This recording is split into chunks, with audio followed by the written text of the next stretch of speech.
কি অপূর্ব, কি সুন্দর গ্রামীণ পরিবেশ। গ্রামের এই মেঠো পথ ধরে আমরা হেঁটে যাচ্ছি। রোদের আলোতে কি সুন্দর চকচক করছে এই ধানের খড়গুলো। মনে হচ্ছে সোনালি আঁশ। আসলেই খুব সুন্দর গ্রামীণ পরিবেশ। বেশ কিছুদিন কাটিয়ে গেলাম। এখন যান্ত্রিক জীবনের সাথে নিজেদেরকে মানিয়ে নিতে হবে। মানে ঢাকায় ফিরতে হবে, কর্মস্থলে ফিরতে হবে, আবার সেই যান্ত্রিক জীবন। সবাই মিলে কি সুন্দরভাবে মানে বিদায় দিচ্ছে। মানে এত রোদ, তারপরেও অনেকটা পথ হেঁটে আমাদেরকে গাড়িতে উঠিয়ে দেওয়ার জন্য বাড়ির সবাই মিলে আমরা একসাথে রওনা দিয়েছি। এই দৃশ্যগুলো দেখলে মনে হয় মানে কল্পনার জগতে আছি। মানে কি যে সুন্দর, ভালো লাগার একটা দৃশ্য। এখনো গ্রামে এরকম মহিষের গাড়ি চলে। বর্তমানে শহরের জীবনে, এই যান্ত্রিক জীবনে মানে এটা চিন্তা করা যায় না। যারা একেবারেই গ্রামে আসেন না, তারা অবশ্যই এই দৃশ্যের সাথে পরিচিত নন। আশা করি এই দৃশ্যগুলো দেখে আপনাদের ভালো লাগবে। এই তো গাড়িতে উঠে গেলাম। গাড়িতে উঠে মেঠো পথ ধরে, গ্রামীণ পথ ধরে ছুটে চলছি, অনবরত ছুটে চলা। এই ছুটে চলা অবশেষে শেষ হবে আমার বাবার বাড়িতে পৌঁছে। মানে শ্বশুরবাড়ি থেকে আমি রওনা দিয়েছি, বাবার বাড়িতে যাব, কিছুদিন থাকবো, তারপর ওখান থেকে শহরে ফিরে আসব। পুরোটা পথ জুড়ে আমি থাকবো আপনাদের সাথে। গ্রামীণ পথ আসলেই খুব চমৎকার। দুই দিকে প্রচুর গাছ, পুরো সবুজে ঘেরা গ্রামীণ পথ। এই পথ ধরে আমরা এগিয়ে যাচ্ছি একটু একটু করে বাবার বাড়িতে। আসলে বাবার বাড়ি মেয়েদের জন্য একটা স্বর্গের মতো। এখন তো ধান কাটার মৌসুম। রাস্তার দুই ধারে খ্যারের পালা থাকবে, রাস্তায় ধান শুকানোর দৃশ্য, খড় শুকানোর দৃশ্য, সাথে আহ, গ্রামীণ পরিবেশে সেই সবুজে ঘেরা পথ। আসলে অসম্ভব ভালো লাগছে। আর পাশে যদি থাকে প্রিয় মানুষ, প্রিয় পরিবার, বিশেষ করে আমার ছেলে, সে খুব এক্সাইটেড। কারণ বাবা ড্রাইভ করছে, সে তার মার কোলে বসে আছে। যাচ্ছে কোথায়? নানু বাড়ি। মানে দাদু বাড়ির আনন্দ শেষ করতে না করতেই আবার আরেকটা বাসায় যাচ্ছি, নানু বাড়ি। ছেলের আনন্দ দেখে মানে মনে পড়ে যাচ্ছে আমার সেই ছোটবেলার কথাগুলো। আমারও তো একসময় নানু বাড়ি ছিল, দাদু বাড়ি ছিল, এখনো আছে নানু বাড়ি, দাদু বাড়ি, কিন্তু সেই আনন্দটুকু আর নাই। কারণ ছোটবেলায় যারা আমরা একসাথে খেলেছি, বড় হয়েছি, ঈদে মজা করেছি, তারা সবাই তো আমরা এখন বড় বড়, যে যার মতো ব্যস্ত, সংসার নিয়ে, ছেলে মেয়েদের নিয়ে একসাথে আর হওয়া হয় না। যাওয়া হয়। এবার ভাবছি বাবার বাড়ি থেকে কিছুটা সময় একটু দাদু বাড়ি ঘুরে আসব। এই তো আমরা এগিয়ে যাচ্ছি মেঠো পথ ধরে। অনেক দূর এগিয়ে এসেছি। সিরাজগঞ্জ থেকে শেরপুর প্রায় 5 ঘন্টার জার্নি।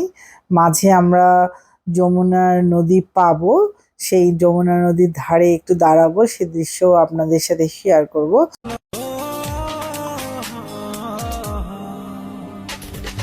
আমি তোমার মনের ভেতর একবার ঘুরে আসতে চাই,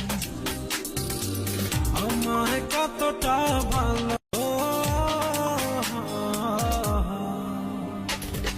আমি তোমার মনের ভেতর একবার ঘুরে আসতে চাই,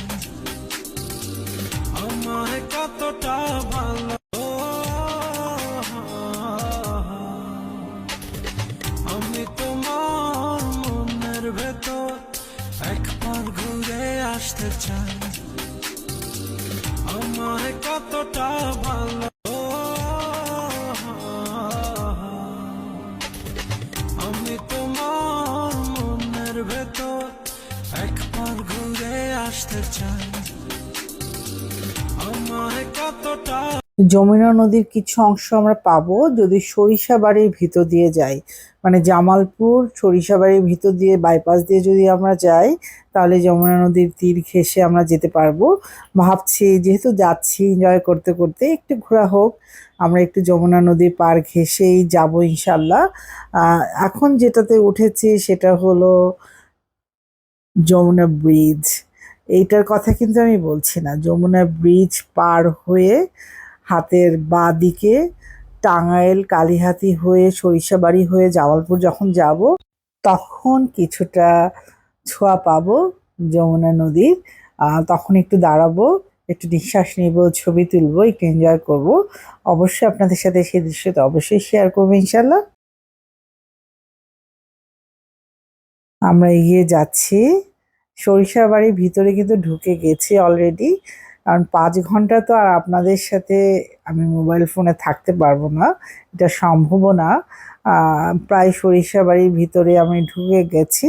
আর অল্প কিছুক্ষণের মধ্যে পেয়ে যাব সেই যমুনার তীর, মানে যমুনা নদীর ছোঁয়া আর কি। অসম্ভব ভালো লাগবে।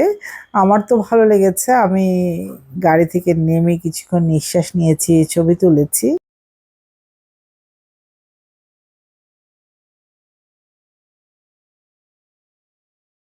এই সেই নদী, যে নদীর কূল ঘেঁষে সরিষাবাড়ির কিছু অংশ পড়েছে, জামালপুরের কিছু অংশ পড়েছে। নদীর এই পাড়ে হচ্ছে আমি, ওপারে তুমি।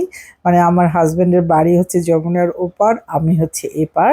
যাই হোক, যমুনার তীর ঘেঁষে আমরা এগিয়ে যাচ্ছি শেরপুরের দিকে। কিছু দূর লোকালয়ের শেষে আমরা একটু ফাঁকা পেয়ে দাঁড়াবো ইনশাল্লাহ।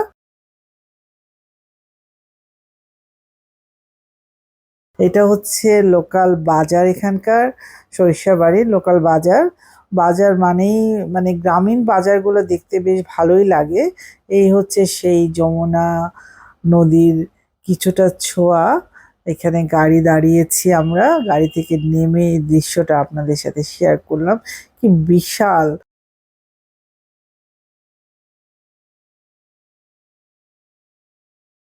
আবার যাত্রা শুরু করে দিলাম, কারণ দীর্ঘ পথ তো আমাদের পাড়ি দিতে হবে। জামালপুর বহুবার এসেছি, কিন্তু সরিষাবাড়ির ভিতর দিয়ে কখনো যাওয়া হয়নি। গ্রামীণ পথ, মানে কোনো বড় গাড়ি নাই, শুধু ছোট ছোট এই সিএনজি অটোরিকশা চলছে। মাঝে মাঝে হোন্ডা দেখছি, কিন্তু বড় গাড়ি একেবারেই নেই। দুই পাশে শুধু গাছ আর গাছ, সবুজে ঘেরা পুরো পথ। মানে এত সুন্দর ভালো লাগছিল। আর মিউজিক বাজছিল মৃদু স্বরে। যাই হোক, সেই মিউজিকটা তো আপনাদের শোনানো যাচ্ছে না, কারণ কপিরাইট চলে আসবে বলে আমি শুনতে শুনতে গেলাম। মানে খুবই ভালো লাগছে। আহ, কিছুক্ষণের মধ্যেই পৌঁছে যাব আমার সেই কাঙ্ক্ষিত বাবার বাড়ি, মানে আমার ছেলের নানা বাড়ি।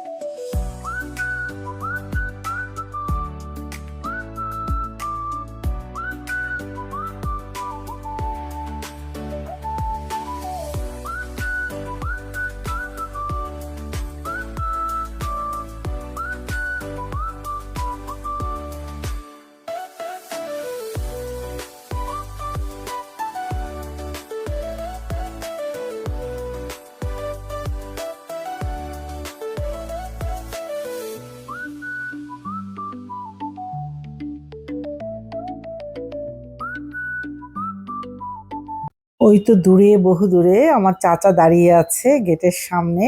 এই বড় বাড়িটার পিছনে 4 তলা বিল্ডিংটাই হচ্ছে আমাদের। সবাই ভালো থাকবেন, এই পর্যন্তই।